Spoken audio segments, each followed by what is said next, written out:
Балалар, бүгін сендер логикалық есеп шығарасыңдар және дене мүсінін қалай дұрыс сақтау керектігін үйренетін боласыңдар.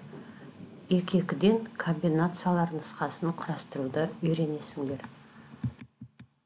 Алдымен біз балалардың қолындағы әріптерге қарайық. Мынау әріптерден буын құрастырамыз.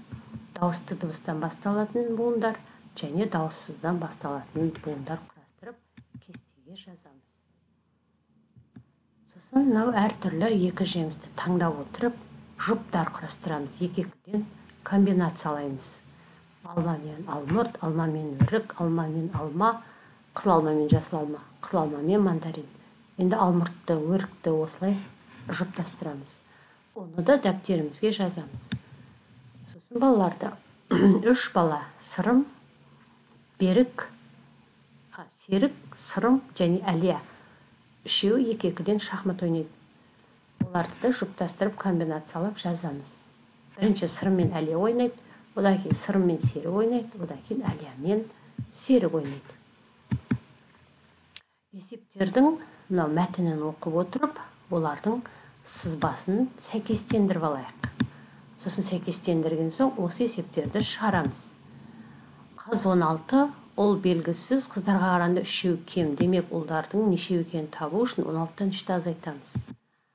Қыз 16, ол 10, қайсысы қайсысынан қаншаға кем. Немесе ол қыздарға қарағанда қаншаға кем екенін табу үшін тағы да 16-тан 10-ды азайтамыз. Қазақстан 3, шетел 6, барлығы нешеу. Барлығын табу үшін біз қосамыз, командалардың санын табу үшін. Сергіту сәтін жасап алып, тағы да 2-2-ден комбинациялаймыз. Ойыншылардың жұбын құрастырамыз. Сырым мен Болат, сырым мен Серік, Серік пен Болат ойнайды. Диаграммалардың массасын қараймыз. Сосын диаграммаға қарап отырып, асқабақ 3 килограмм, банан 1 килограмм, өйткені бір торгөз боялып тұр, қырыққабат 2 килограмм заттардың массаларын жазамыз.